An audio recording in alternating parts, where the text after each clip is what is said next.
Selamat datang di Jalan-Jalan Malam, tempat di mana kisah nyata dan misteri bertemu.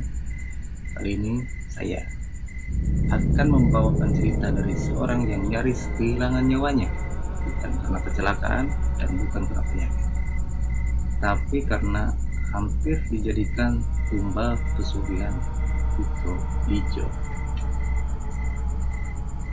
Ceritanya begini, panggil saja namanya Arman, seorang pemuda dari desa kecil di pinggiran kota. Hidupnya biasa saja, tapi keluarganya dikenal sederhana dan gak heboh. Sampai suatu hari, salah satu pamannya yang jarang pulang ke kampung tersebut tiba-tiba datang bawa mobil mewah, pakaian serba mahal, dan gaya hidupnya yang aneh. Orang-orang kampung cuma biasa berbisik, kayaknya dia ikut pesugihan deh, kata warga gitu. Awalnya Arman gak percaya gitu, tapi suatu malam pamannya itu datang ke rumahnya, ajak ngobrol berdua di halaman belakang. Suasana nih cuma suara jangkrik dan angin yang lewat di sela-sela daun pisang. Lantas paman Arman itu bilang dengan nada tegas, tanya begini, "Man, Om mau bantu kamu deh, biar hidup kamu gak susah," katanya. "Tapi kamu harus ikut Om ke tempat Om tinggal malam ini," kata paman Arman. Arman merasa aneh, tapi karena rasa hormat, dia nurut aja gitu dan dia ikut. Mereka lantas naik mobil menuju daerah sepi dekat hutan tua yang katanya angker sih. Di tengah perjalanan Arman mulai ngerasa aneh nih. Mobil awalnya semakin dingin, dan dari kaca belakang dia kayak melihat sosok bayangan besar berwarna hijau ngikutin mobil gitu dari arah kejauhan. Hingga sampai lokasi, mereka berhenti di depan gubuk. Rakyat yang tua, di situ udah ada 3 orang laki-laki, pamannya Arman ya. Di tengah ruangan ada sesajen dupa dan sebuah bendera besar. Saat paman Arman nyuruh dia duduk di tengah lingkaran, hatinya langsung berdebar. Tiba-tiba salah satu orang di situ dipakai hitam dan terlihat besar, ceri-ceri. Nah, disitulah Arman sadar dia bukan diundang untuk kaya, tapi untuk dijadikan tumbal. Arman berusaha kabur, tapi tubuhnya lemas, seolah ada yang menahan gitu.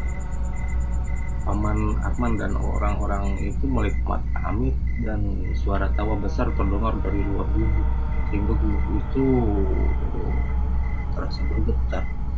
Suara berat dalam ya, lalu "Beri aku tumbal," katanya. "Beri aku tumbal." Tapi di saat yang sama dari luar terdengar suara motor dan teriakan ya. Dan ternyata itu adalah Rudi, sepupunya Arman, karena merasa curiga atas kejadian ini. Dan si Rudi itu datang bersama beberapa warga, merasa ada yang janggal gitu. Karena Arman gak pulang-pulang. Begitu pintu gubuk itu didobrak, asap hitam keluar, membumbung ke langit. Semua yang ada di situ panik.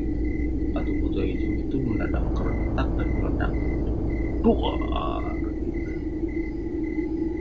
Arman pingsan malam itu, tapi dia selamat.